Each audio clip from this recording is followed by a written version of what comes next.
To live life, you need problems. You get everything you want the minute you want it. What's the point of living?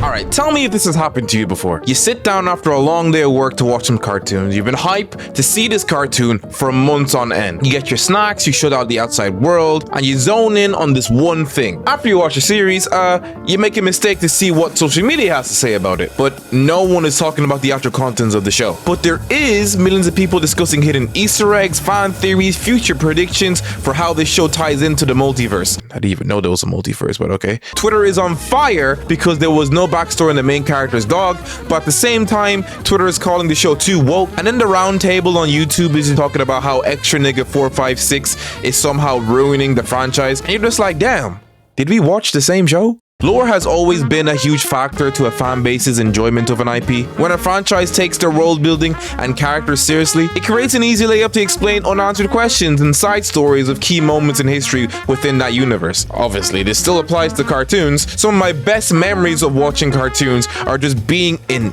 awe of how well crafted the lore of the show was. But in 2023, I noticed a shift in how cartoons were being made and how they were being consumed. I think wanting to know everything there is about a certain world in a show is ruining the cinematic experience. It's something I get really sad seeing because although there's nothing wrong with lore in cartoons, it's beginning to take away from the core of the shows I love, or I could have loved if, you know, they didn't just dump more lore. More lore. Like, it's too much. And I hope to reveal this, just how important the core is, and explain why there's too much lore in cartoons nowadays. I got loyalty inside my DNA. Cocaine quarter piece, got war and peace inside my DNA. I got power, poison, pain, and joy inside my DNA. I got hustle, dough, ambition, flow inside my DNA. I know how you work, I know just who you are. See, use it.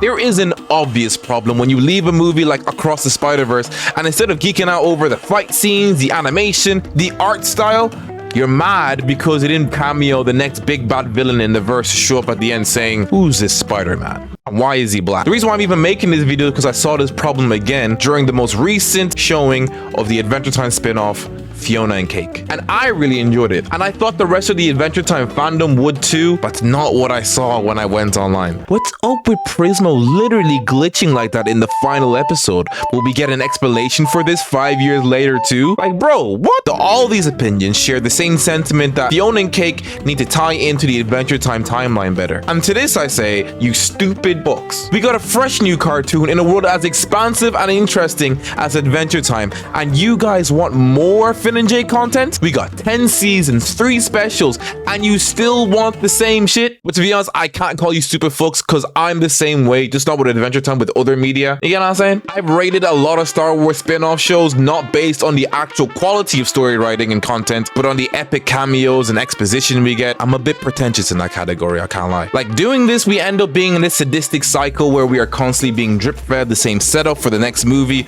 or cartoon in the storyline. Again, this is fine in moderation. Who the fuck is moderating? Because it happens everywhere. And in cartoons, it's especially bad as a lot of shows aren't meant to be severely lore-based. And when a plot is introduced, it should 100% be realized and developed.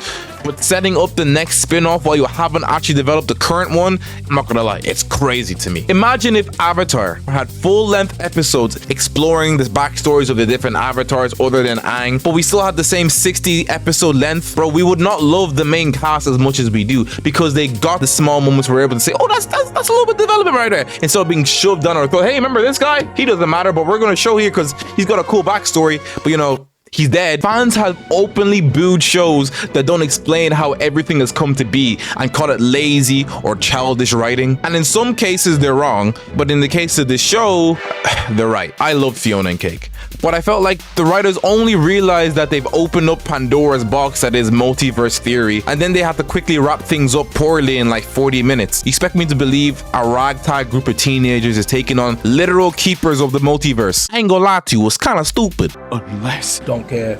This universe has been Still don't care. canonized. I don't care. Why try to explain the multiverse stuff? It's never gonna make sense anyway. There's always gonna be more to explain. The potential of future shows and lore seemed a little bit more important than wrapping each character's arc up correctly. The show feels like a stepping stone rather than its own thing altogether. There was a whole season of really cool characters to explore and character interactions, and discuss that. I feel as fans we want a story to have a beginning but with no end. If the world building is good enough, we should expect 20 spin-off shows and hundreds of callbacks. Sometimes it's better not to explain things and accept characters and worlds for what you're seeing. And you're probably wondering, can you make stories with amazing world building and still refuse to explain every secret of the world?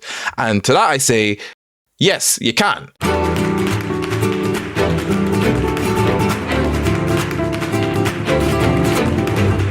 Infinity Train and Amphibia both create worlds that are completely different to a regular one, and neither take the time out of their budget to explain every little detail. Oh, what happened to that guy?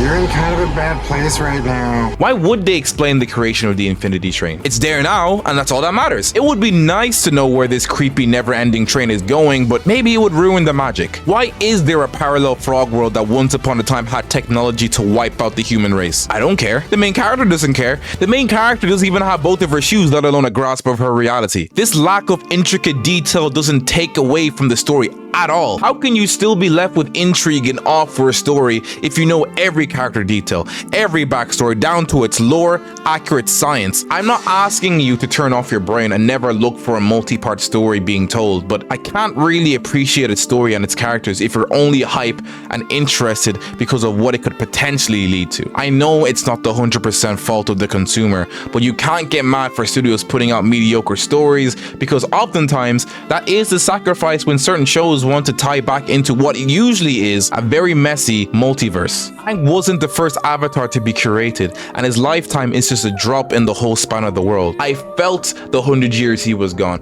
I felt the lifetimes of Avatars that have been trying to save this world, and I don't need to know every single little detail behind them. I can if I see, collector's books or additional information, but within the confines of 60 episodes, how about we focus on the people that are still alive, you know what I'm saying? Or the people that are dead and have a direct impact on the people that are still alive. And that's the biggest message. Less is sometimes more, because just like Jake said at the beginning of the video, if you're given everything the moment you want it, then what's the point of living?